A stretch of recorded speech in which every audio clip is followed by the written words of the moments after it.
Good morning guys. Blessed morning na po sa atong tanan.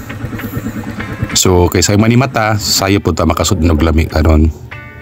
So ang atong sudan karon guys is linagang tiil sa baboy. Kanang humok gani kay guys, nya nay sili. Then halang-halang sabaw.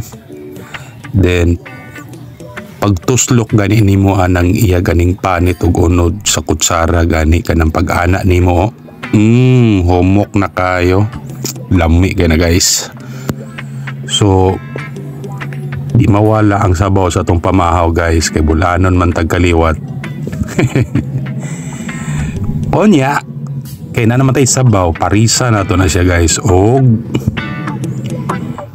fried chicken nga natural lang, walay crispy fry, asin bitsin lang niya, black pepper ang ibutang na guys niya, pinalutong dayon. Matik na siya guys, mo ni pinakalami sa chicken.